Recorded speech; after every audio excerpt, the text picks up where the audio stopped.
giving you the real from A to Z surrounding the Dallas Cowboys. News, updates, rumors, transactions, takes, and more. So strap up, Cowboys Nation, and start your day off with A to Z Sports.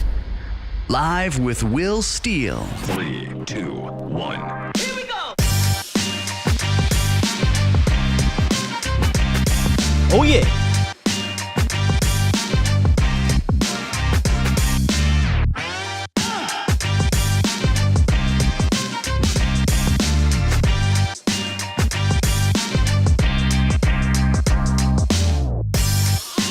Good morning, good people. Welcome to A to Z Sports Live. I am your host, Will. Let's wake up and win this Monday. Steele. How are you guys doing? How are the ladies and gentlemen doing today? I'm feeling good. It's Monday. It's money-making Monday is what I like to call it. Y'all let me know. Mic check, mic check. Let me know if I'm good. You know how I do. Whether I'm too loud, too low. Either way, 3. good to go, y'all. Let's go. I love this intro song. I ain't gonna hold you. I do. Coming up today, man, we recap Friday night's game against the Arizona Cardinals. Give y'all the latest roundup news. As you guys know, we discuss some possible replacements. There's gonna be one for Neville Gallimore. And who stood out, right? Who stood out in Friday night's game? That's something that we are going to discuss today on the show. Appreciate you, Jason305, Dallas Cowboys fan.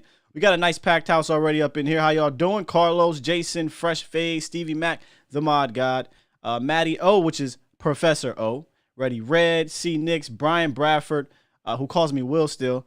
He usually calls me Terrence, Will Terrence still, or something of the sorts. Joshua Wortham, A to Z, Tolos, I like that. That's one of our A to Z colleagues, I think in Kansas City. Josh, let me know. Or Jake, is it Josh? Yeah, Josh, let me know. My lady Michelle in the building. Carlos, first one in the building was Carlos. And then many, many more coming through. Appreciate you guys waking up with me today and joining me to discuss some Dallas Cowboys. Hopefully, this is the start of, making this one of your favorite morning Cowboy shows, right? That's what we're trying to do. We're in preseason mode. Remember, we're still in preseason mode, and apparently so are the Cowboys, right? But we're going to try to get this thing fine-tuned so when the season gets here, we are ready to go. Shout out to B Bird in the building. Ty ain't got no IHOP. You could tell he listens to Vach. The fact that he put that, ain't going to eat no IHOP. Ronnie Antonio over on Facebook. Salute to Facebook, by the way. If you can, on Facebook and on YouTube, share this thing. Please share this thing. Because what that does is it allows us to grow, right? People that don't know anything about this channel or this network, they can. And then it'll continue to grow and we'll be able to get to where we want to get to, right? Get to where we want to get to. So let's have some fun. Let's have some fun this morning, man. Let's have some fun. You know how we do. Shout out to Sosa in the building, a.k.a. the Cowboys Network. All right, so Friday is come and gone. A lot to discuss there, and I will get into all that in the first block of the show in regards to specifics. But right now, I kind of want to just generalize what went on. And I kind of want to start on the offensive side of the ball because there wasn't too much good on that side of the ball. And I'm not even going to start with something good, to be honest with you guys. I'm going to talk about Connor Williams because Connor Williams, I don't know what they're doing. What are we doing? Cowboy fans, can y'all tell me what we're doing here? Oh, my mom is in the building. You know how they do the thing on TV? Hi, Mom. That's me right now. Hi, Mom. Wouldn't be here without her, obviously, right? But no, seriously. Connor Williams, guys. What are we doing here? Last week, or 2 weeks ago, we talked about respect for Connor. And that was more so because of the fight with Aaron Donald, him juggling the center and the guard position, and then him coming off of a solid year at guard. Mind you, I'm going to talk about Connor Williams real quick at center, not at guard. I'm okay with Connor at guard, but I don't think that center dual thing is working out. They tried it. The experiment looked like it's failing. And as we know, he had the multiple snap issues, and that's not the first time he's had snap issues. Apparently, there were snap issues at practice, and he's just not playing well after the snap. Listen to this real quick. I don't like to do PFF grades, Pro Football Focus. I try to veer from that. I don't like to stay in the PFF grade area. I like to look at their other statistics. And Matty O, I know you in here. You love you some PFF. They got our guy Connor Williams graded as a big fat 0 in the pass blocking department for the preseason. I lie to you not. A big fat 0. How does that even happen? And a lot of it is because of his play at center. He's had more snaps at center, 27, than he's had at guard, which is 10. So what was already a concerning situation with the backup center position has got even more concerning. And I know we talked about this after the first game. We talk about backup quarterback being an issue, but the depth at offensive line may be even worse, if it can be. Yes, Tolo is a Dallas thing. I do know about that from 105 to the Fan. Shout out to those guys. I think we need to go out and look for a real backup center. Nothing you guys haven't heard me say before anyway, but it's becoming concerning. I've always believed this was more to do with Connor Williams playing center, was more to do with trying to see if you have that utility guy on the roster like a Joe Looney. They tried to make this guy out to be a Joe Looney. I don't think that's the case. So I think this is a bad judgment by the staff. I'm not going to harp on this too much on them. I think the person that they should have been trying to swing center at was the guy that played center in college. Connor McGovern. The other McGovern. Ready Red just puts it here. McGovern over Williams. I like McGovern, not gonna lie. Am I ready to throw him in over guard at Williams? I would have liked to see them have an actual competition for it, right? It's not like Williams had a bad 2020. He didn't. He had a very productive 2020. It was his career year. It was okay. It was productive. It wasn't great, but it wasn't bad either. So if he came into the season, and we talked about this, as my 5th best offensive lineman or 4th best offensive lineman, I'm fine with that. But if he's playing center, that's a problem. Hello, Miss Jackie. Maybe I'll see you down here tonight at Cowboys camp. We'll talk about that. So, guys, we need to go out and get a backup center. Point blank, period. Joel on Facebook, shout out to Facebook once again, says, we shouldn't have let Joe Looney walk. Yeah, I don't understand what happened there. But it looks like Joe maybe wanted to retire anyway. Maybe he was battling retirement and coming back. And if you're battling that, you're already done. Right? You're already done. John says, hard to be mad at Williams when he's never done it. Yeah, this really isn't a Williams issue. That's why I said this is a judgment problem with the Cowboys staff. I would have never tried to swing him at center as opposed to tackle where he actually played. It would have been McGovern, right? And then why try this now and not at OTAs or even last year when the season was pretty much lost? So it's something they need to look into. But on the defensive side of the ball, that's where I had a lot of fun rewatching this game again. I completely forgot about the coach of the Arizona Cardinals, Ryan Gosling. Air Raid, guy from Texas Tech. Looks like Ryan Gosling. I thought that this was going to be a good test, or this was a good test defensively, laterally, because of the coach. When you look at the Steelers game, that was more like a bland, it's Hall of Fame game. It's the Steelers. They're not going to do a whole bunch of pre-snap motion, a whole bunch of quarterback, rollouts and things like that. RPOs, read options, jet sweeps, none of that stuff. It was more bland. It was like getting a meal with no season on it. And then the Cardinals game, Coach Ryan Gosling came out and he put a little saison on that thing. You know what I mean? Little Old Bay. Little Salt Bay on that offense. And I think that was a good measurement. It helped, in my opinion, kind of evaluate, okay, where are our guys laterally? I'm not worried about them too much horizontally. Cliff Kingsbury. Thank you, coach. Or thank you, Stevie Mac. Yeah, he put some Sazone on that, some Goya. And I like that because we're going to run into some teams like that. That's the modern day NFL. Let's just be real. Half the league is doing what Arizona did on Friday night. And they have a backup that I wish we kind of had too, a running quarterback. Let's just be real. I'd rather have a guy who can move like that than as a statue back there. What's up, Michael? He says, yo, what's up, Sky? Always looking forward to the morning show. Thank you, sir. Thank you. Thank you very much.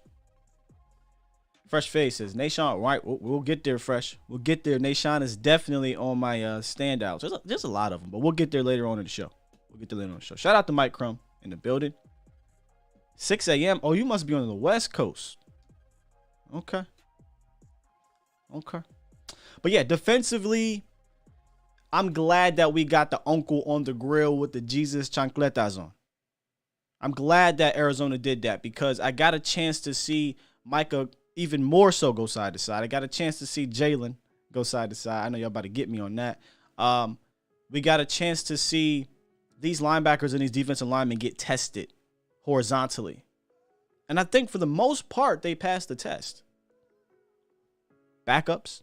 So I'm not going to go too far, but it's good to get that tape. And I'm pretty sure Dan Quinn would tell you that. And if you look, some of the notes I have from the defense, they swarmed to the ball. They blitzed. I'm loving to see this blitz, by the way, the last 2 games. I don't want to give away if I do my extra point today because I'll be down there at camp. So I don't know if I'll actually do a Dan Quinn extra point. That's the plan.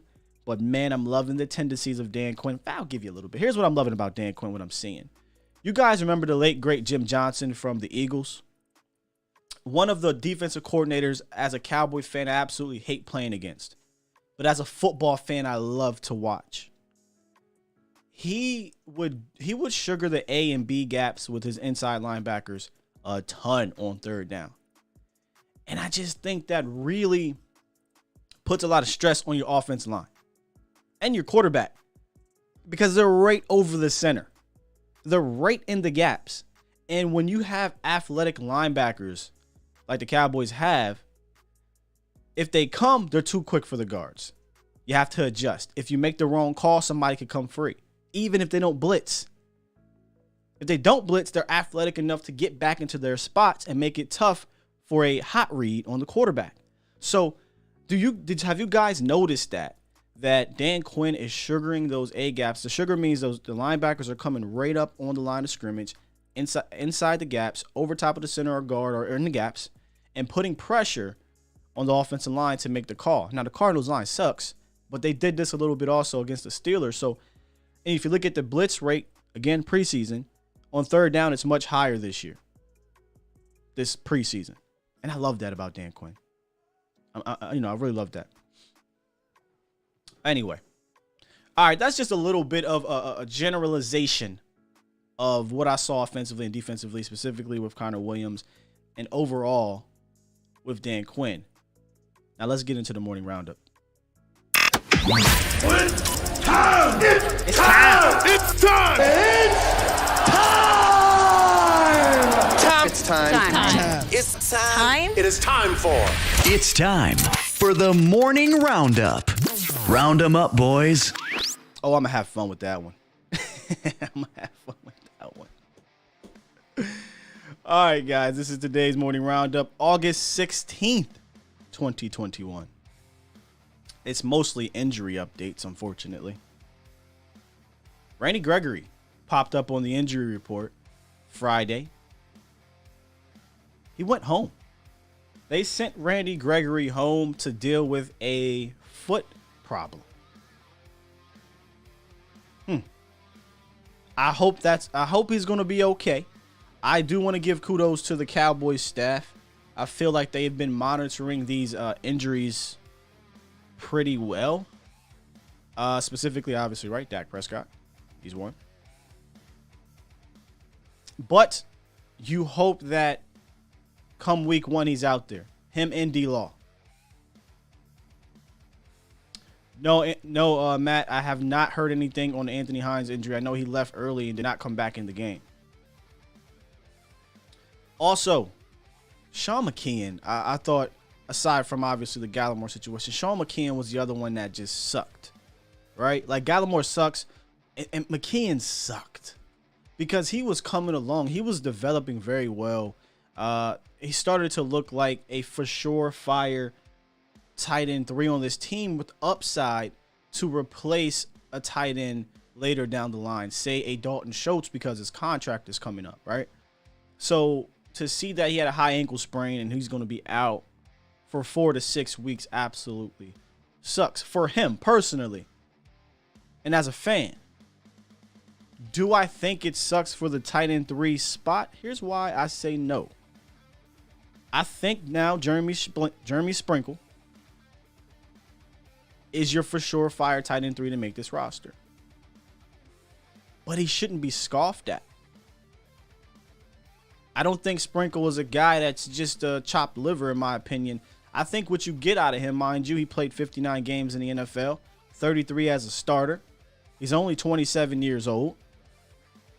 34 receptions, 304 yards, and 3 touchdowns in his career. Those are tight end 3 numbers. But he's a good blocker. He's a reliable blocker. He's a veteran. He's a young veteran. So I think you have a guy who can fill in for McKeon. My thing is, will McKeon even get a chance to make the active roster this year? Or are they going to just do the cut IR thing? Is he going to do the cut IR thing? Brian Bradford says Sprinkle's pretty good. I agree. I'm okay with Jeremy Sprinkle being tight end 3. This is more kind of a personal thing. McKeon was looking good. It'd have been nice to get a, undrafted rookie on the roster with that contract. You have him for multiple years. You got, I believe, tendered restriction rights, and just for him to get that experience, I believe he would have dressed on game day, play special teams, come in on 13 sometimes. It would have been nice. Another guy that went down, I'm still trying to monitor, Malik Turner. He's dealing with turf toe. Remember, I believe it was a catch he tried to make in the end zone or on a sideline and rolled up his foot. Now he's out, which plays favor for our guy from Stanford. Simi, y'all, Simi, yeah.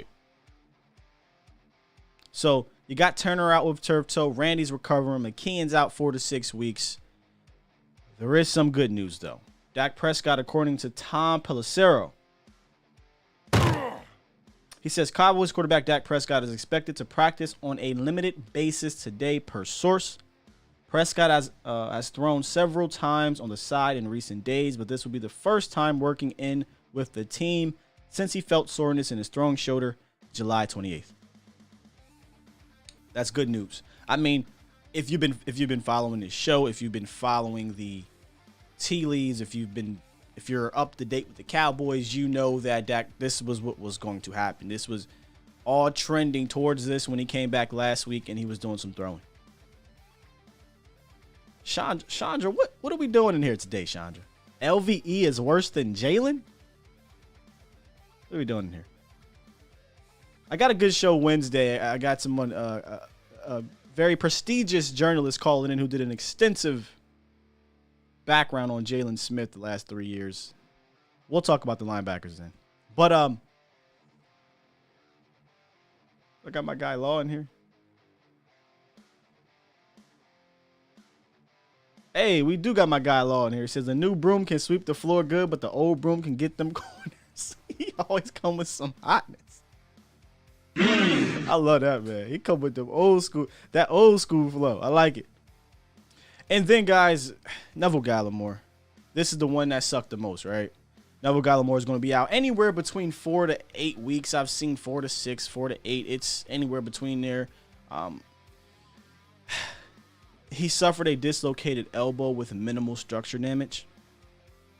And I'm thinking this is going to put a lot of pressure on the defensive tackle position. I do. I think it's going to put a lot of pressure on the defensive tackle position, and it's going to test the depth, which is already thin. So before we get into the first question, which revolves around Neville and co., let's get to the first word with Mike McCarthy speaking on the situation.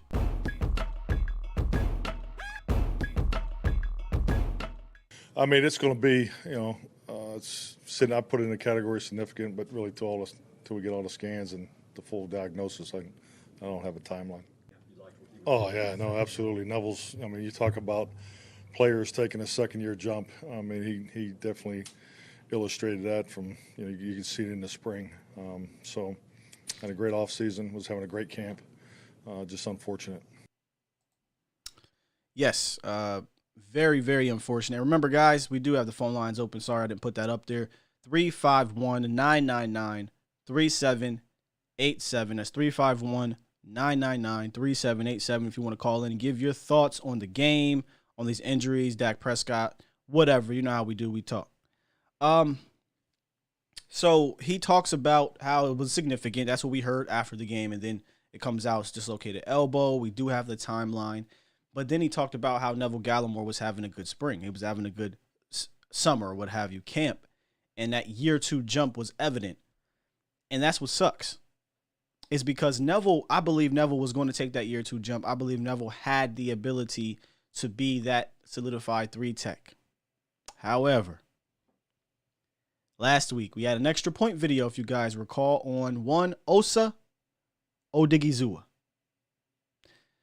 And I felt like I jinxed this a little bit. Neville had twisted his ankle or something at practice, and I said, hey, this is Osa has a chance now to kind of come in and get some of these snaps. Let's see what happens. This is when I wasn't sure if Neville was going to play. Came out the next day. Neville was fine. He was going to play on Friday night, and he did. And in the video, I said, I quote, "It's not that I believe Neville's going to get Wally pipped by Osa. It's just that I think this gives Osa more playing time to show his guy, Dan Quinn, that he can be relied on." Well, folks, Osa's here.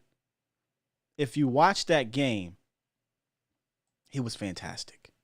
He played 51 snaps, had a few pressures, I believe 3 stops. A stop is considered a negative play on the offense. And he looks like he looked in college. Me and Vach talked about how Osa still is growing into his man body, but he has that unique built-in strength and leverage already. He doesn't even have his NFL body yet. He doesn't have his NFL body yet. So the question is, should Dallas turn to free agency to replace Neville Gallimore? Before I had, made the actual question, after I made the question, actually, I asked myself, is Osa the replacement though? He shouldn't be relied on solely. But if you go back, I promise you guys can go on Twitter, you can go wherever. Watch Osa, man. I mean, he's disruptive. He's in the backfield. He's using his quickness. He's lining up and down the line, which most of these guys are doing, which I'm noticing out of Dan Quinn as well. I didn't mention that at the top of the show. But he's playing the nose tackle. He's playing 3. He's playing 1. He's playing 5. He's everywhere. And so is everyone. Everybody's playing up and down the line. It's truly a multiple defense. It really is, guys. I promise you. It's not this Mike Nolan stuff. They're doing a whole lot more multiple, but it seems like in a strategic way.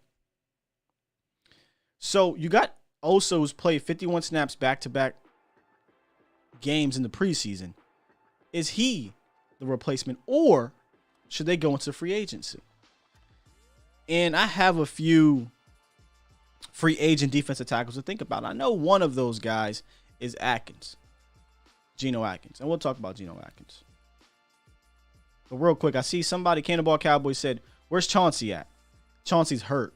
Chauncey, in my opinion, is likely going to get a IR tag, right? If he even makes it through. He's probably going to get that, hey, he's on the team, they tag him on IR, and then he stays there for the entire season. Jacob says, let's get into the chat box real quick. Jacob says, no need. Where'd you go, Jacob? No free agent. They're fine with Osa and Bo. Bo's not a 3 tech though, right? Like Bo is a 1 tech big guy. Granted, they do play up and down line, like I said, but you lost your 3 tech, your starter. I would disagree. I think they do need to go in free agency. If they don't, it's already a very thin unit. Michael says that burst and get off can hurt us. Think about Irving.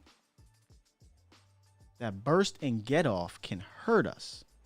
Not quite sure I follow why his elite burst can hurt the Cowboys.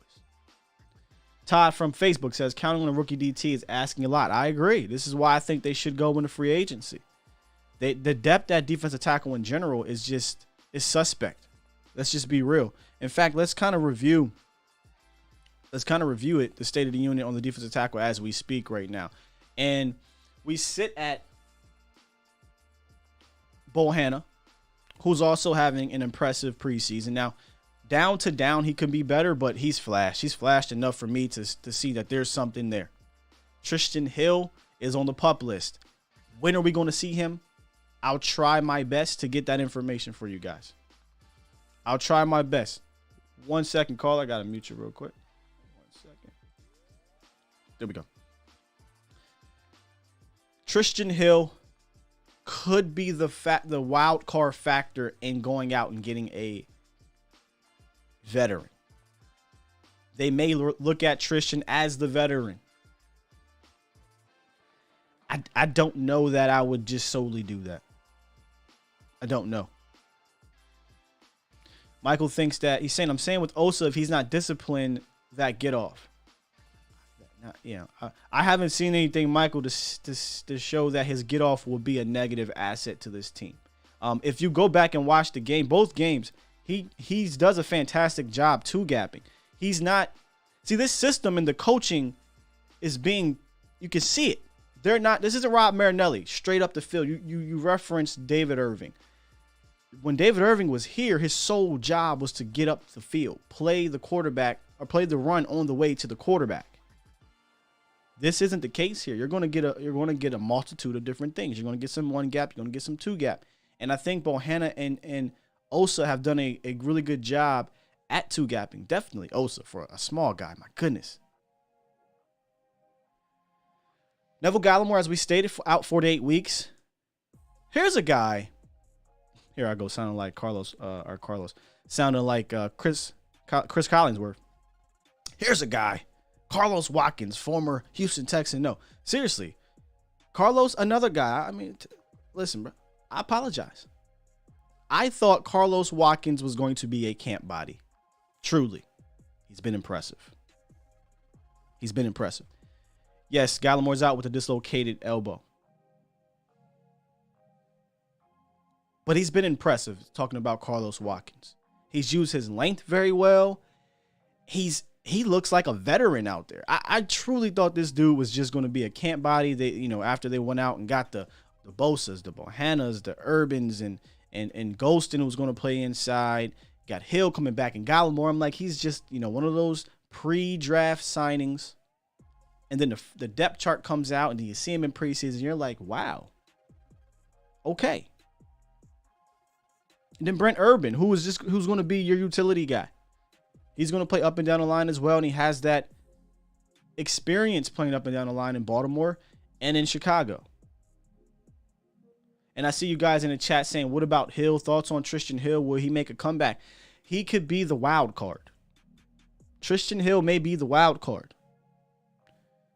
But let's take a look at a few free agents that I believe the Cowboys should be targeting, period, because I believe the offense or the defensive line interior is at a disadvantage right now depth-wise. A lot of the people are talking about Geno Atkins. 33 years old, 11-year pro, 8-time Pro Bowler. Both of these gentlemen here, Jarrell Casey and Geno Atkins, didn't play a ton in 2020. And he only played 119 snaps. I'm going to be real with you. I would be okay with getting Geno, but it's the other guy I want. Jarrell Casey, 32 years old, 10-year pro, 5-time Pro Bowler, played 162 snaps in 2020. And he played better than Geno Atkins last year.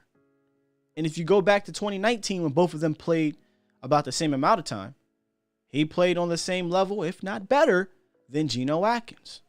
Now, they're both coming off of injury-riddled seasons. And I get that, Geno is likely going to the Hall of Fame, 75.5 career sacks. But last year he had 1 tackle in 8 games.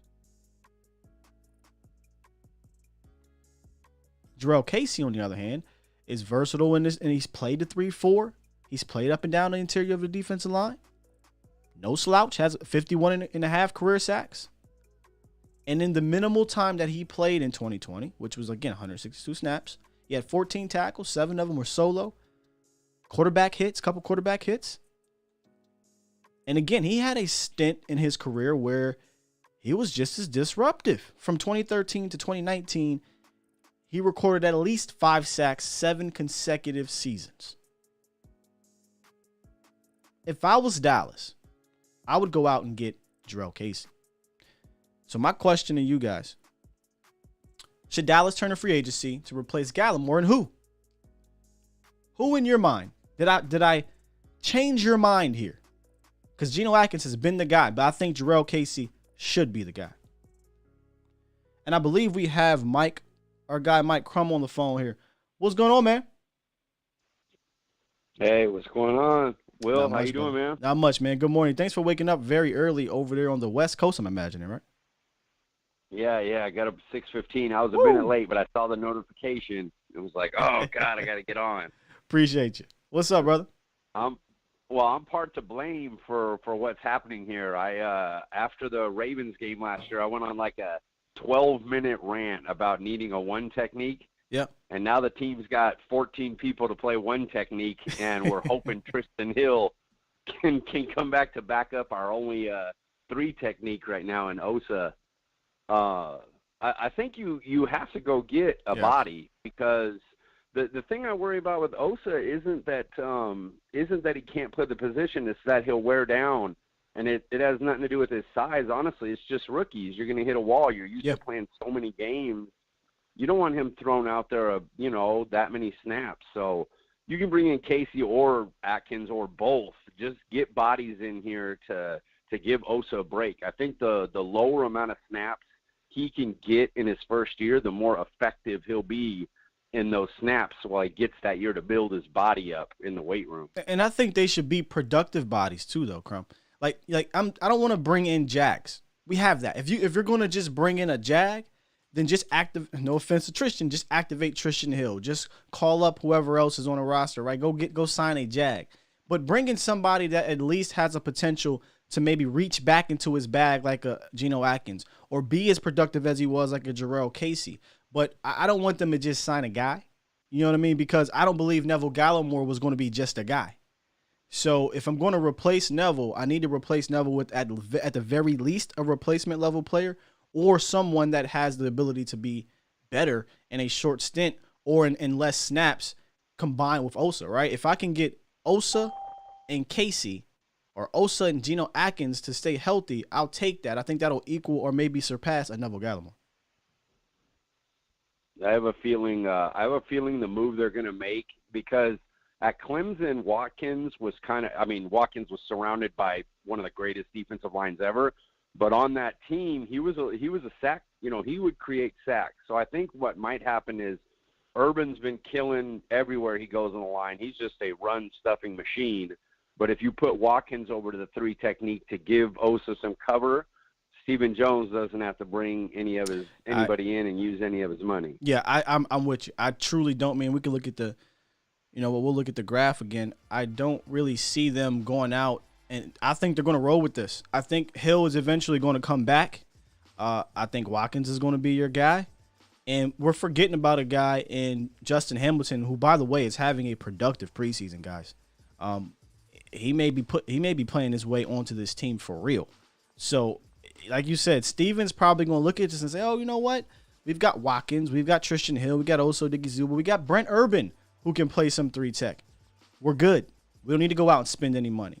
Unfortunately, I think that's how he's going to look at it. But you can't realistically look at this, Crum, and be like, hey, man, we're good. We're good here on this defensive line depth-wise. No. I don't believe that's the case, but I think Steven might do that. Yeah, Brent Urban was my favorite signing of the offseason. My dad's a Bears fan, so I watched every snap. I watched him take on double teams from Quentin Nelson and the young kid center the Colts got, Ryan something. And he just ate him up. He's like, yeah, I'm not moving. So, I mean, I really love that move. Everybody knows he's that's country my guy. strong. But, man, yes.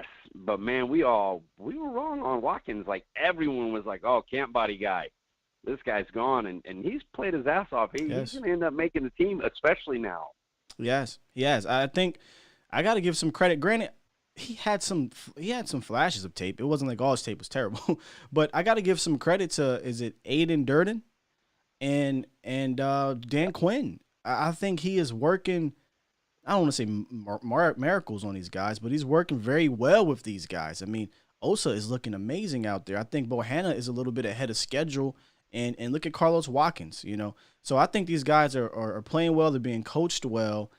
That doesn't mean that you're content. If Stephen Jones says this is a 365-a-day talent acquisition, then mean that. And go out there and try to find better depth.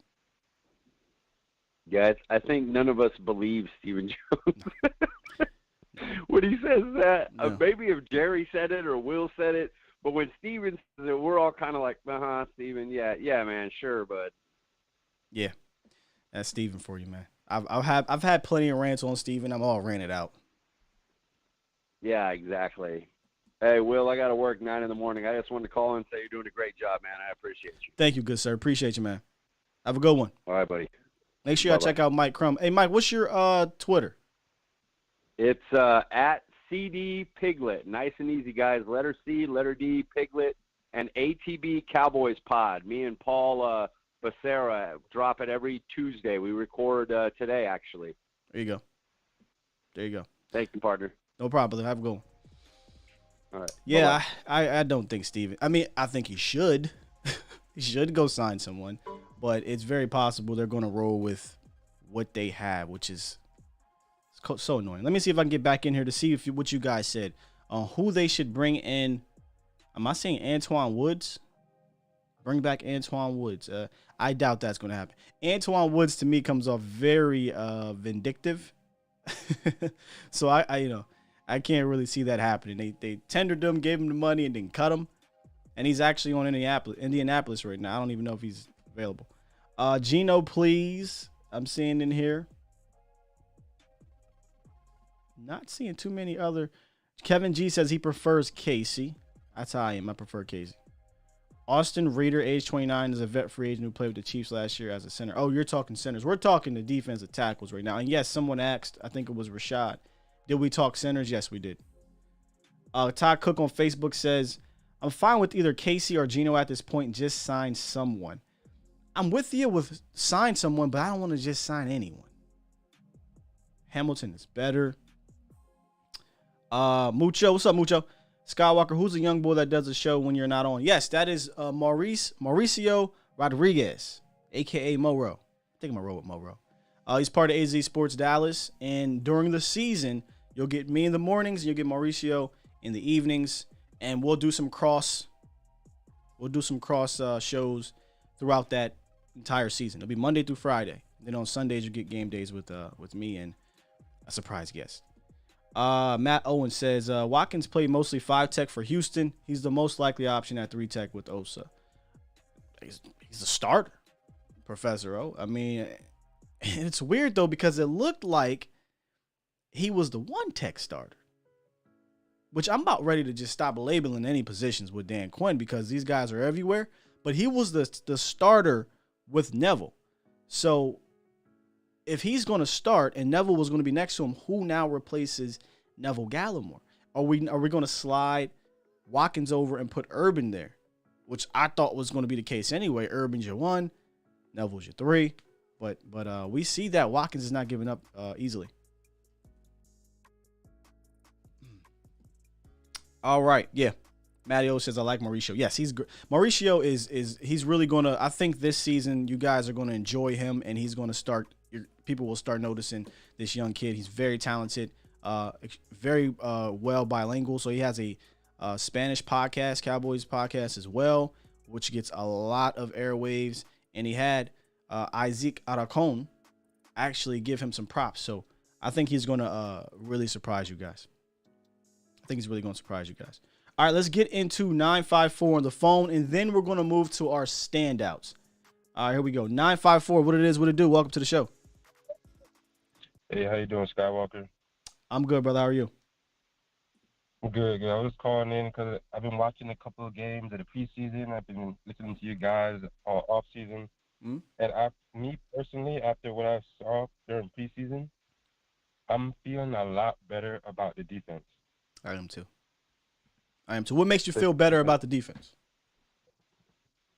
It's just like I don't know if it was a big game or somebody, but just the coverage from this year, from the past years, look a lot tighter. Yeah. A lot more contested catches. I'm actually waiting for a response from somebody on the team. One of the question I have for them is, because I want to know from an actual player that's there, is there a simplicity to the coverage schemes this year that is allowing you guys to play more confidently and faster than there was last year? Because that's what I'm seeing. I'm seeing that this coverage scheme, just a coverage scheme, is not that complicated. And this was something that I had guessed coming into the preseason, into the season, was that I don't think we're going to get a bunch of complicated madman scientist Rob Ryan, Mike Nolan stuff back there. It's going to be simple. Cover 3, cover 1, man to man. That's it. Where you'll get your complexity is in the front 7. Yeah. And then with the 3-tech thing, like I don't think we should get anybody because we already have so many people. We're just going to go back into the same problem, like who we going to keep. Because we got Urban that can play the 3, Watkins can play the 3, Neville's coming back before the season starts. No. Neville's not going to be back before the season. I can guarantee you that. Wasn't he practicing during the offseason? You mean Tristan? I'm sorry, you're talking about Tristan Hill. Yeah, my bad. Yeah, Tristan, my bad. Tristan, yeah, him. Yeah, that could be the wild. That could be the wild card. Yeah, I mean, we have like 3 or 4 other guys at 3-tech. I don't think we need to bring anybody else in. You could argue though. What's your name, brother? Matt. You could argue though, Matt, that even with Neville Gallimore, the depth at defensive tackle wasn't that great anyway. If we're being, let's take off the rose-colored glasses for a quick second, right? We're Cowboys fans, and let's just be honest with ourselves. You wouldn't say Carlos Watkins is some stud. Granted, he's playing better. You wouldn't rely on a rookie. Yes, Urban can play 3-tech, but he's more of a 5 and a 1. Tristan Hill's your wild card. Tristan Hill showed some flashes, but he hasn't played much. So to me, the only solidified guy at 3-tech you really had was Neville. But Tristan beat Neville for the job last year and played, even in his limited time, he played better than Neville. Neville had one good game, a couple good plays, and that was it. What? Neville? No. I'm gonna push you back. I'm gonna push back on you. I'm gonna push back on you. I think you got it backwards. I think Tristan may have had about 1 or 2 good games and good plays, whereas Neville has an entire season of flashing. He flashed all year to the point I don't even like to use the term flash. I feel like Neville actually put very solid tape out there to show you, hey, I'm the guy. And I think Tristan Hill had an uphill battle to overtake Neville Gallimore, where Tristan he's the one that flashed a few plays and got washed on a lot of the other ones. And I'm not trying to knock Tristan. It's just that I'm being realistic here. He's now on his 3rd defensive coordinator, 2 sponsors removed from the guy who drafted him, and he's coming off an injury. And in one season, Neville Gallimore has more snaps than Tristan Hill has in his career. So he's fighting an uphill battle.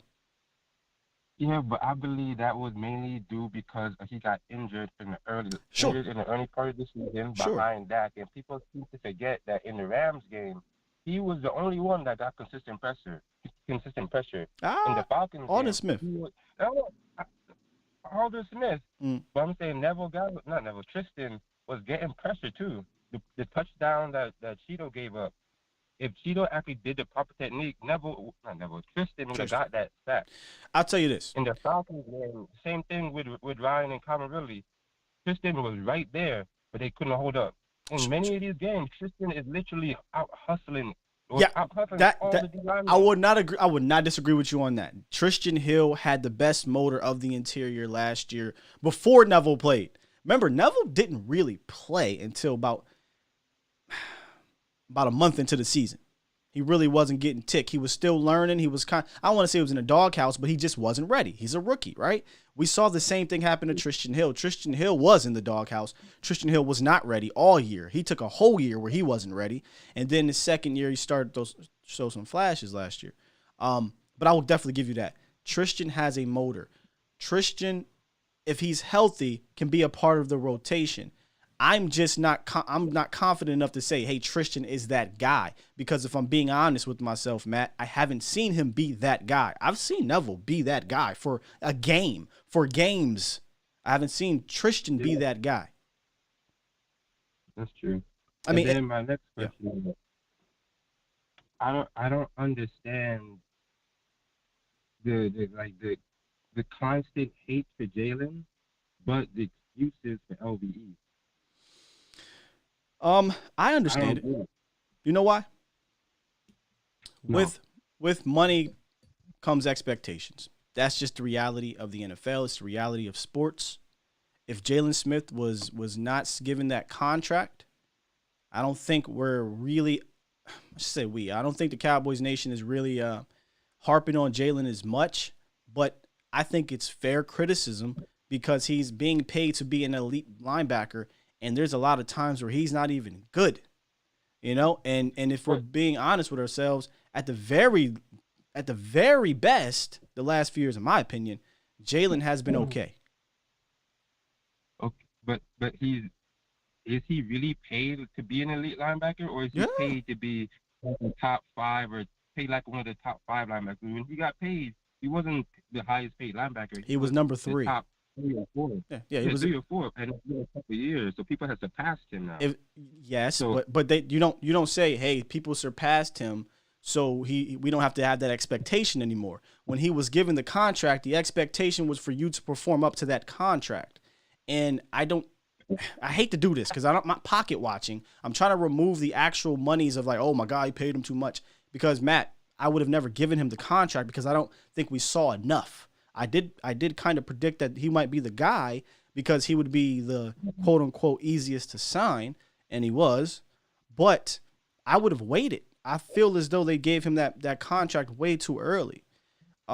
But expectations came. He was paid to be a top 5 linebacker, right? I don't believe he's been that. I don't even believe he's been an impact player. At the very least, be an impact player, right? Can you honestly tell me Jalen's been an impact player? I don't believe he's a top 5 linebacker. I don't believe that because he does have his limitations. He does. But I do believe he provides a type of impact because we've heard coaches say they have to do some type of game plan to make sure Jalen doesn't affect their play. They have to do misdirection and all this stuff just to fool him. They have to do that type of stuff. Even though it works, and it works on every other linebacker because I've seen it, and people act like it doesn't. Yeah. It worked. The same play the Cardinals game has worked on every other linebacker I've seen in preseason. But for some reason, Jalen just gets blown up about it. I wouldn't use that as a positive for Jalen. I don't think teams are going there saying, hey, we have to misdirect Jalen because if we don't, he's going to disrupt our play. I think they're going in there saying, oh, this is chopped liver. He's going to bite, and he cannot recover. Let me make this clear about Jalen Smith. The issue with Jalen Smith is not that he bites. It's not that he sucks up on play action or misdirect. Like you said, every linebacker does it. The issue with Jalen Smith, for me, I can't speak for anyone else, is that he has physical limitations to recover. He cannot do it. And I urge you to go back. I wish I would have pulled it up. To go back on the very first play of the Rams game in 2020, you saw it. The very first tackle he made, which was about 15 yards downfield, not his fault. It just he happened to make the tackle down there. You saw it. Mm-hmm. He can't recover on a misstep. He's good coming downhill. He's good. He can actually get through the wash when he's coming downhill. But when he has to make a change of direction, when he has to play lateral most of the game, It's chopped liver. And this is not about hating on Jalen. This is not about I don't like Jalen the person or anything like that. It's just that our pocket watching, Matt, it's just that when you are paid to perform at a certain level and you're not, we got to start questioning you now. We got to start asking for more. I got heat a couple years ago for asking to see more from Ezekiel Elliott, the almighty Ezekiel Elliott. I just wanted to see more because you held out, you got paid. Now we got to see you take it up a level. I got heat. I'm not getting heat for Jalen, but yeah. That's fair, and I agree that I don't think they should have paid him so soon because it was like 1 year or like 1.5 years of good play. Mm-hmm. They should have waited. But do you believe the better improvement on the D line will then give you a better understanding of what Jalen is this year? Because he hasn't had a good D line, D tackle in front of his entire career in Dallas. I don't think and so. And linebackers need D linemen. Let me ask you something, Matt. Is a better defensive line going to help Jalen have a change of direction? Is it going to be better because of it? I don't think it's as bad as it seems. So I don't think it's as bad as it seems. I think we focus in on it way too much because we know he has a leg problem. But if you look at that same play against other linebackers, forget the play. If they get the same, if they have to cover the same people, the same thing will happen. They would not catch the person. Jalen has to run down 4-3 speed, 4-4 speed. I agree. And that's easy. I agree. Matt, I agree. It's not even people are harping way too much on that play because it got so much traction. That play is just a microcosm of the issues of Jalen Smith. Forget the misdirection. Focus on his athletic ability to turn and go. You can't sit here with a straight face and say, that man can do that. He looked like he was running in mud. And this isn't the first time. This isn't the first time that I've seen Jalen do that. He cannot change and go. It's not there anymore. So he needs to find a role with this team. You're not cutting Jalen. It's not happening. So find a way to utilize him, and maybe it's as a blitzer, maybe it's as a pass rusher. He's going to be an expensive role player, but so be it. But there's no way in hell I'm playing Jalen Smith like he's been playing 98 to 99% of the snaps. It's malpractice if Jalen Smith is out there more than LVE, a healthy LVE, Micah Parsons, and yes, Keanu Neal. Okay. And why does LVE get so many passes? That's the thing I don't understand. Probably because he didn't get signed. If LVE got signed, he'd get probably as much hate. I think most people are in agreement with LVE. When LVE's hurt, he's not a good player. LVE's always hurt. We all agree that. I think there's an agreement there. I don't think there's an agreement on Jalen Smith. So in Cowboys Nations, as you guys know, Dak Prescott, Tony Romo, right, Des Bryant, when there's not an agreement on a player that is such an enigma, they become divisive in the community. I believe everyone is in agreement with LVE. He gets hurt too much. You're not going to give him the fifth-year option. I think everybody agreed on that. Yeah, I agree he gets hurt too much, but I still don't believe he's that good when he's healthy. I really disagree. I disagree with you. But he was healthy in the first game of the season last year. He got ran over until he got hurt. He got hurt? Matt, okay. Matt, you're going to. He wasn't hurt going into the game. Matt, he was not hurt going into the game. He got hurt during the game. You got to come harder than week one. You got to come harder than he's not good because of week one, a quarter and a half. That was just one game. That's just one game. I'm just saying, entering that game, he was healthy. And if the idea is if LVE is healthy, he's good. Yeah, he was healthy going into that game. And in that first drive, all the way to the goal line until he got hurt, he got ran over twice. He misread his holes. And on the play he got hurt, he waited instead of attacking. You're talking about one drive? You're going to put everything on one drive. And then he came back later on in the season because people act like he was hurt the entire season. He was hurt, and then he came back and he was healthy. No. His own words. No, he wasn't healthy, bro. And here's my thing about LVE. Listen to me, Matt. And if you listen to the show, this is what I say about LVE. LVE is not a good player when he's playing hurt. He's not. LVE needs to be healthy. That's the problem. And the problem Then is you're he's not a never good healthy. player. Say again? You're not a good player then, because you know as well as I do. Every NFL player says everybody's hurt during the season. At some point, everybody got something. And that's injuries is never an excuse. I'm with. So that means Listen. he's not a good player. We're trying to make. We're not disagreeing here in a sense of LVE being an issue. It's, to me though, the issue is health, and your best ability is availability. And if we're being honest, that's really Jalen Smith's best ability right now, is that he's available. LVE's not. But when he's healthy, when there's a healthy LVE, he is a good player. Period. I disagree with you on that. I think he does his job. I think that's what he does when he's healthy. Is he as impactful as other people says he is when he's healthy? I don't think so. I don't see it. I really don't see the coverage aspect that people say that he has. I don't understand that. Oh, he can run for a big man. He can run for a big guy. He can run. He can run. No, he can definitely run. I'm saying actually covering somebody. He can cover space. He can't cover a guy. He can't, like, he can run. You know how they do the Tampa 2, run down the middle, cover the seam, cover the deep third or the flats. He can cover space. I wouldn't ask LVE to cover Kamara out the backfield, right? I wouldn't ask him to cover Chase Edmonds out the backfield. They're going to beat most linebackers. But in space, he's aware. His awareness is way better than Jalen's when it comes to coverage, in my opinion. In zone coverage, yeah, I guess that's what I mean. That's what I mean. Jalen hops around. Yeah.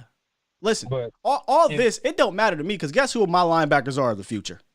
Micah Parsons, Jabril Cox. That's when we got those two guys. That was it for me. Neil?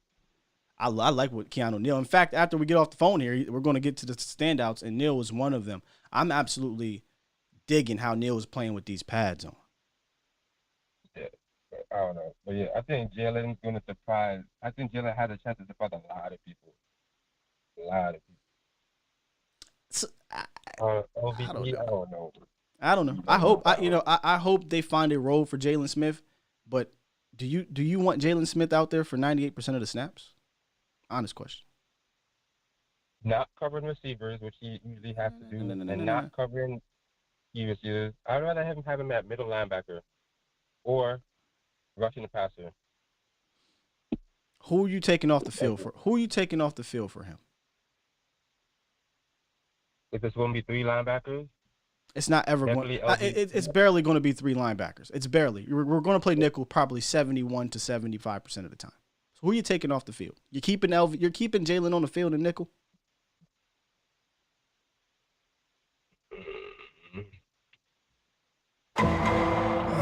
And there we have it, Matt.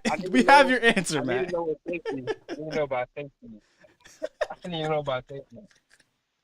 Oh, yeah. That's good. You're not keeping it on there. If Neal stays at linebacker, I want Neal and Parsons at linebacker. Yeah, he's staying out there. But in base, I want Jalen on the field in base. Sure. I don't mind that. Jalen snaps need to significantly get cut. Let's just be real, man. Let's be real. You have a good linebacking core. Get the best players out there in their situations. Yeah. Great call, man. I love these kind of calls. All right, thanks, man. Appreciate you, man. Woo! That was explosive. I like that. Honestly, I really wasn't going to go in on a Jalen today. I was going to wait, like I said, till Wednesday. I'll have, like I said, a guy on who actually studied almost every play the man has had the last 3 years, documented it, and wrote a great article about it. So, but with all this said, like I said in the call, my guys moving forward, Micah Parsons, Jabril Cox. And boy, if Keanu Neal keeps looking like he's looking, by the way, might have to look into re-upping him. All right, let's get into these standouts, because that call went a little longer than I expected. My bad, y'all. But let's get into these standouts real quick. And again, we talked about it very briefly. About Keanu Neal. I'm just saying, man. How do you watch this guy and then say, hey, he shouldn't be on the field? I don't know. He's looking more comfortable out there. Let's take a listen to Keanu Neal after the game, speaking about himself being comfortable. I feel like we're coming along. It's definitely been a process, but we take it day by day and attack each one. And so far, it's going well. We're starting to get a feel for everything, get a feel for the defense, the scheme. We call it system expertise, and we're working on it, and we're building on that. The physicality and the finish, I mean, that's part of what we do and what we believe. So I think we're in a good space right now. The transition's going well. I'm starting to get comfortable, starting to get a feel for it. But yeah, it's definitely going well for me. Yeah, so that was one of the big emphasis for Q going into this game was getting the ball, finding a way to get the ball back. And that's kind of one of the things that I'm about is forced fumbles and getting the ball back for the offense. That's kind of what my career has been about. So having the opportunity to do it, taking advantage of it and making it happen. Yeah, I think Keanu Neal has looked very sharp. Very sharp this preseason. I don't do the grade stuff, but if you were a grade guy, if you were hey, I'm going to look at PFF grades, his grades are ridiculous. They're absolutely ridiculous. They're like 97 or something overall. That's not sustainable. However, I like how he looks, and Brian Broaddus said this. Ever since the pads have come on for Keanu Neal, he's been fantastic. And that backs it up on the field. He played a little bit more snaps against the Cardinals. 12 snaps, 2 tackles, 2 stops, and obviously that forced fumble. Joshua said Neal looks like a 90s rapper. Here's why I really like him. He's looking comfortable. He's playing fast, and this goes back with the whole defense. I said here, the defense is playing fast. And that's something I want to go. I'm going to the game on Saturday for the Texans, the dress rehearsal. Hope Dak plays. That'd be awesome. And I want to watch that. I want to see that in person to see if that's translating.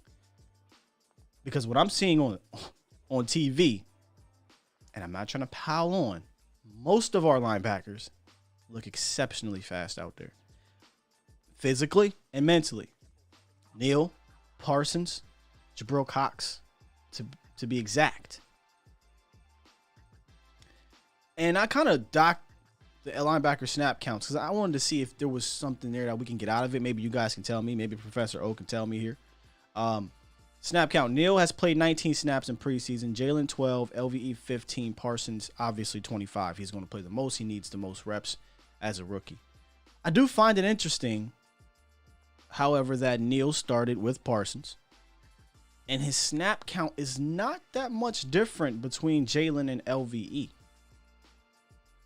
I'm almost positive somebody gets pushed. I don't mean off a cliff completely, but game day, somebody's not going to play a lot.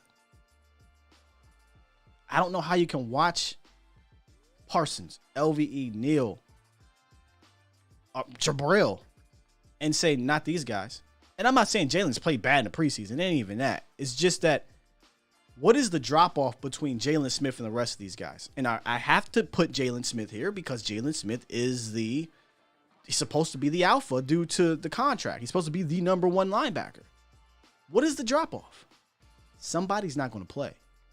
Probably Jabril Cox. He's a rookie, 4th-round pick. Probably at the lowest of the totem pole.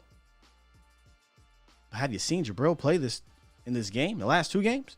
He's flying around out there. In space, he's been exceptional. He hasn't been a liability in the run game. I'm just saying. We're pretty damn deep. Devin says Neal and Parsons plus Wilson and Diggs plus Gregory and D-Law. Yeah, it's fire. Jacob says Cardinals linebackers were fire. Simmons and Collins. Yeah, Simmons made some plays, but our Ralston got the best of him on one of them. Leonard says the drop-off is if Jalen is in. Take a look at this play. I just like how Neal plays, man. And this isn't new to him. But take a look at this play, if I can find it. From Keanu Neal. It wasn't the fumble. The fumble everybody talks about, but this was my favorite play. Because I wrote on Twitter, Keanu Neal fills the hole with such aggression, and he meets the running back with such power. And this is not new. He did this in Atlanta frequently. In fact, the more years that went on, Dan Quinn talked about how he tricked Keanu Neal to thinking that he was playing safety, but he was really playing linebacker. And when you go watch the All-22 in the games, you see he basically was playing the hybrid role already, specifically in the 2020 and 2019 seasons.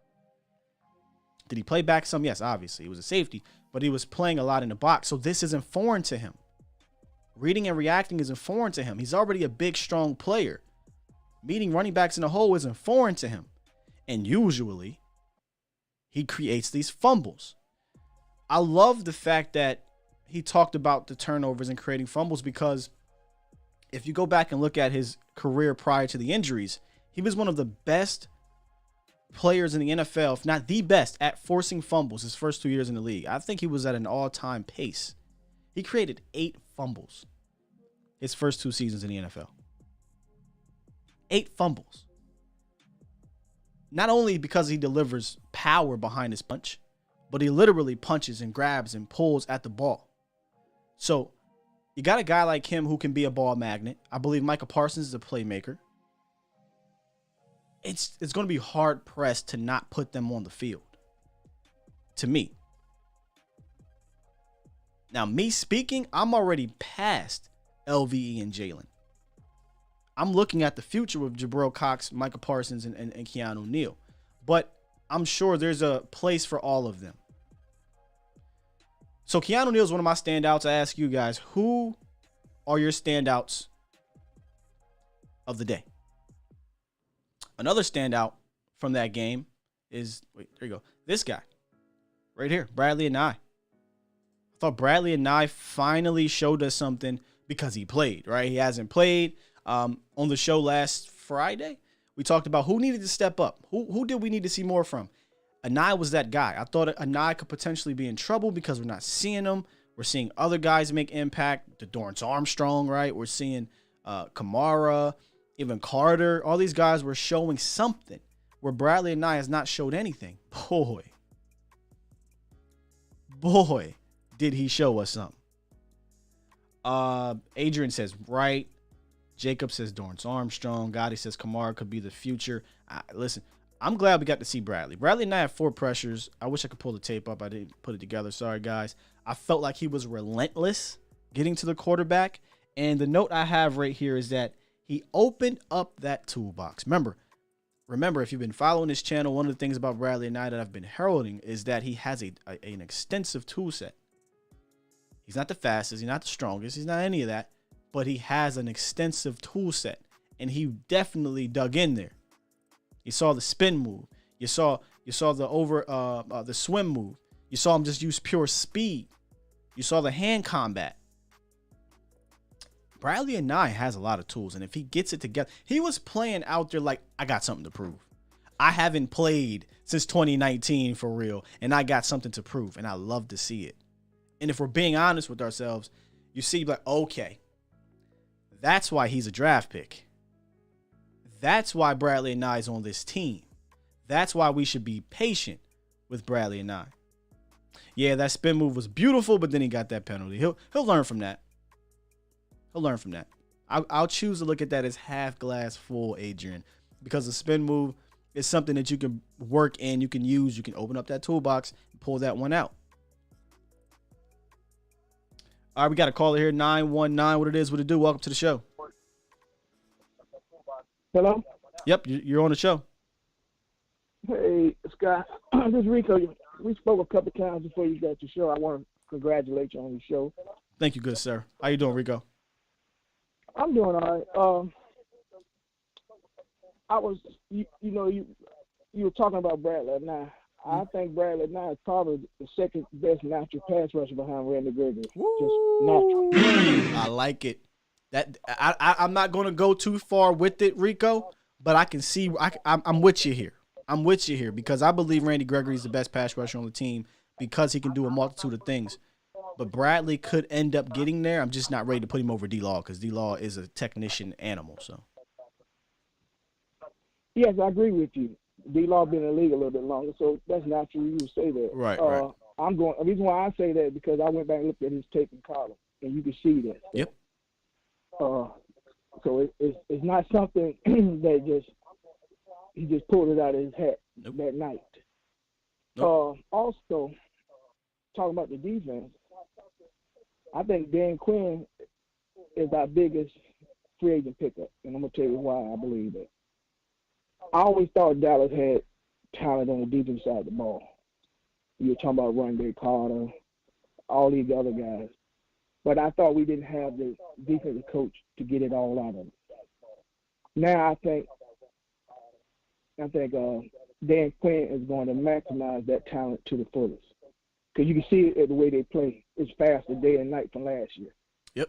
And Dan Quinn he gets a bad rap in Atlanta for how it ended. But if you really go and pay attention to Dan Quinn's individual success, individual player success, it's there. He's coached up some really good players. He's coached up some players that have had really good seasons. The Deion Jones, the Devondre Campbells, the Grady Jarretts, the cat that they drafted in the top 10, he ended up flaming out, but he had a defensive player of the year type season, the pass rushers, Vic Beasley, Keanu Neal, DeMonte KZ. You know, these guys were productive for Atlanta. It's just it all couldn't come together at the same time consecutively. It came together, you know, obviously for the Super Bowl season, and I think in 2017 he might have had a decent year. But the thing is that Dan Quinn can coach. He can coach. That's proven. Oh, yeah. I put Dan Quinn in a category like Wade Phillip, North Turner. Certain coordinators, if you give them their one side of the ball, they're great at it. But you try to tell them to run the whole ship, I think they struggle. And I think that's what Dan Quinn, he admitted that, to me, is.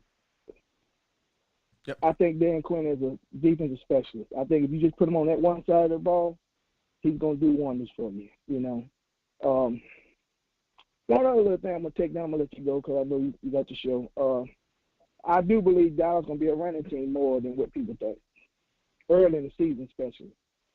Because I think Dan Quinn and Mike McCarthy have spoken with Gallimore and said, if our O-line stay healthy, Zeke look like himself again, and with Pollard hungry, because I think they know Pollard is playing for a contract, not with us, but with somebody else.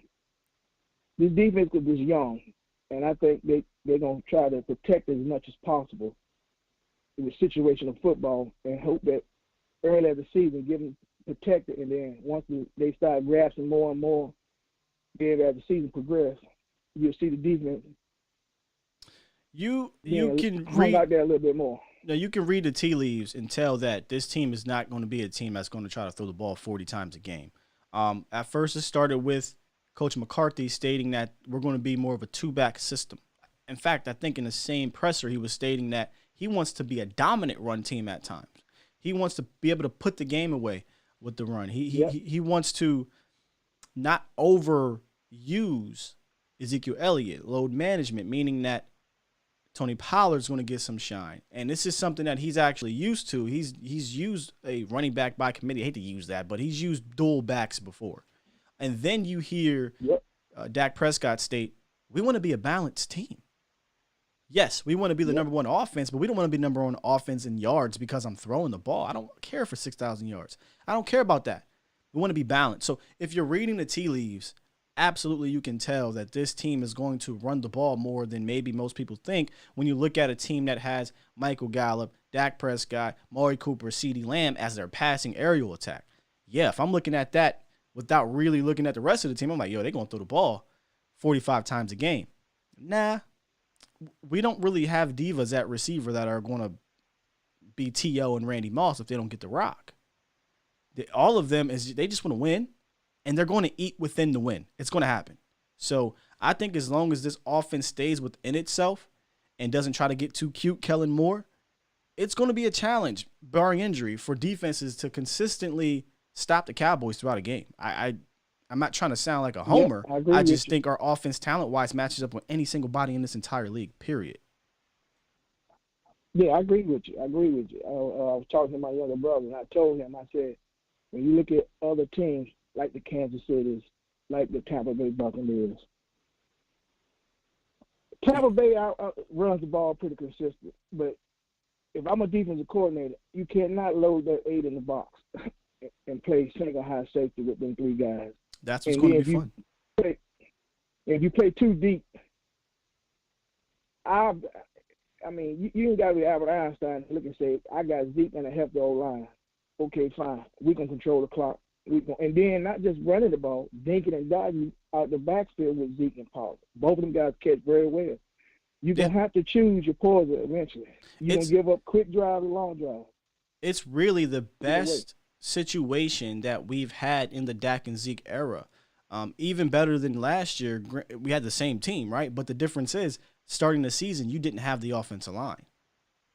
You didn't have even Dak Prescott. We didn't know Dak was that. We didn't know if Dak could be that guy. We knew Dak Prescott was progressing. We knew he was becoming a better quarterback. But we saw a different Dak Prescott, in my opinion, last year.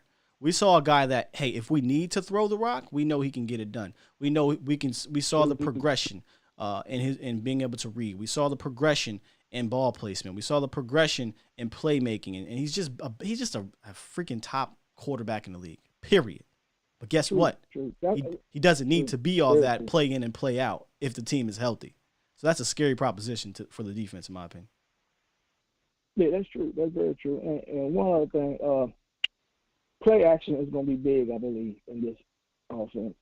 Play action and going on the other side of the ball. The one guy I don't think there's enough talk about rookie is I can't really pronounce his name. Is it Osa?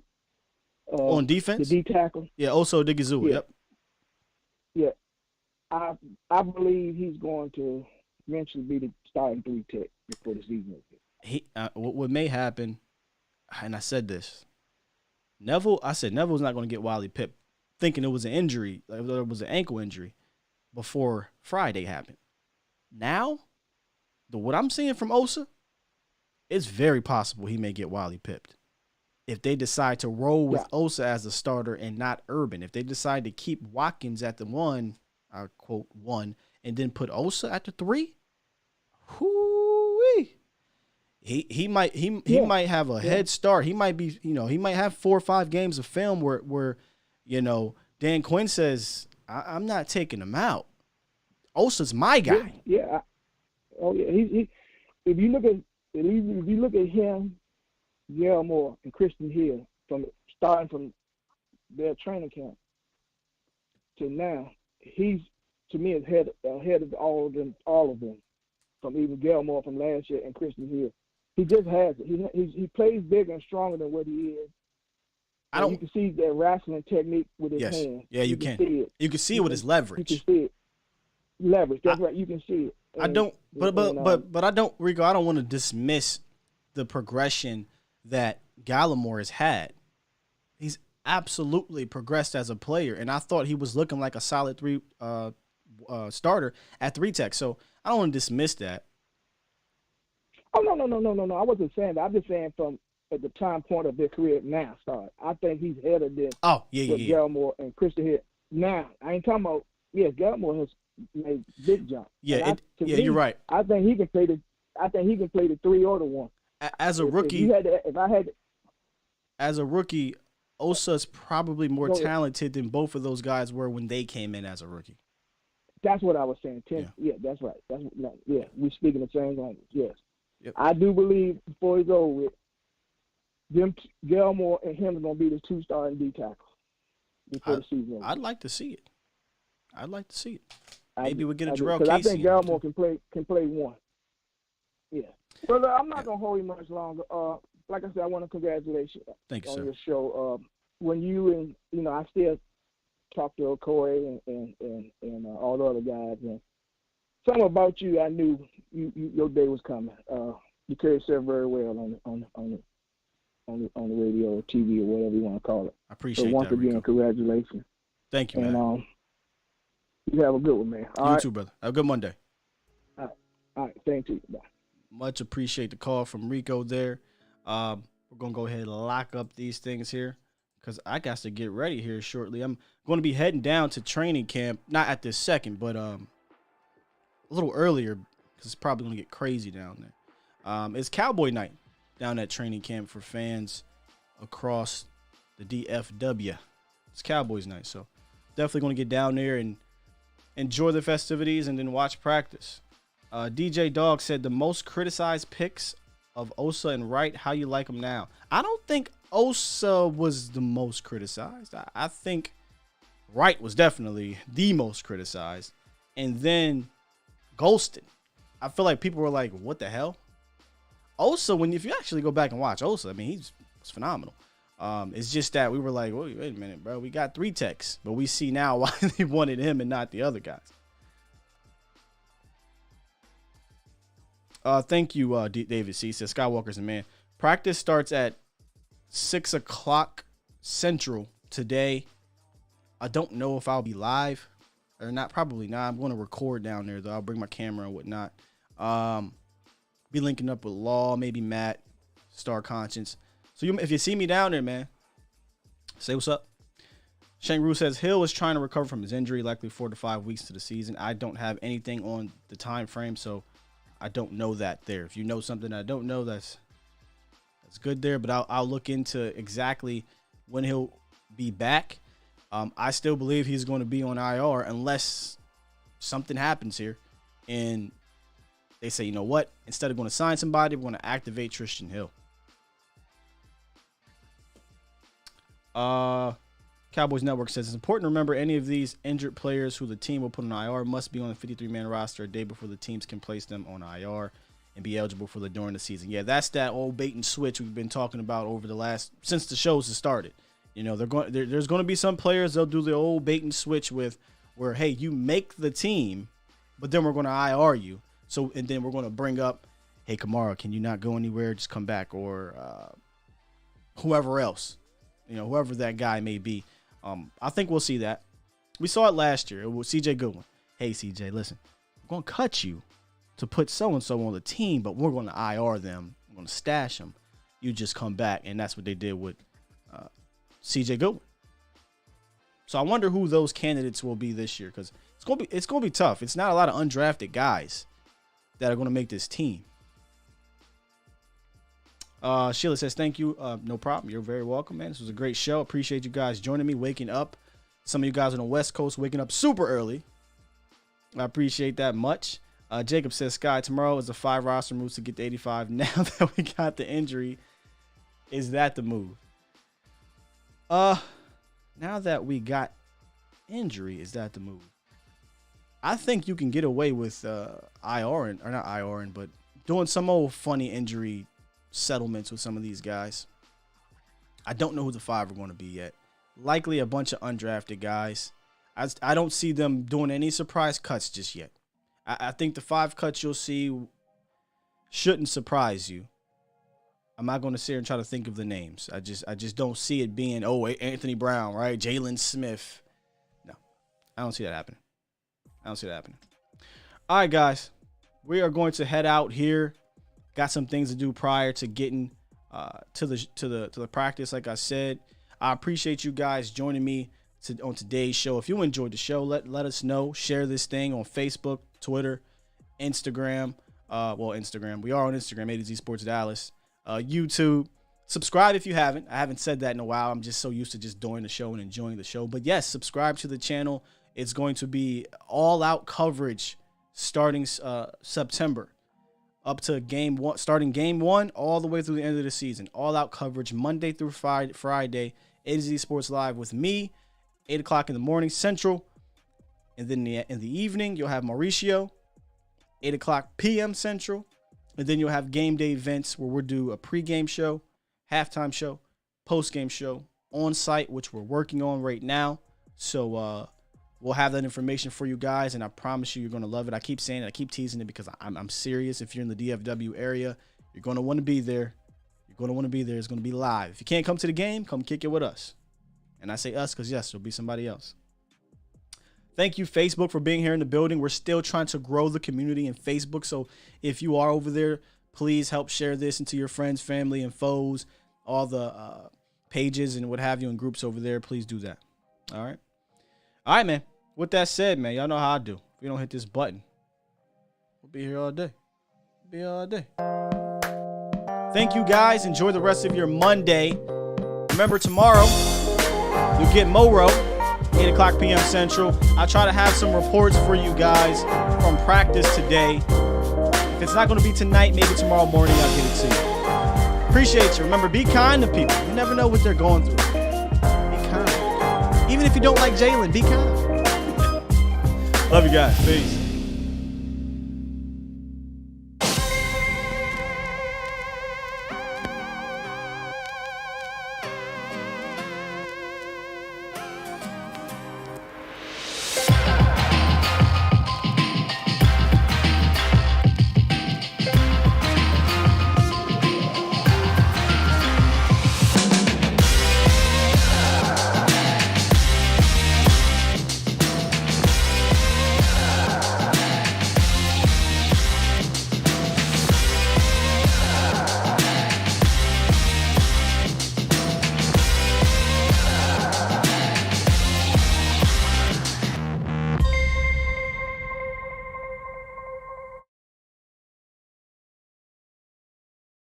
I want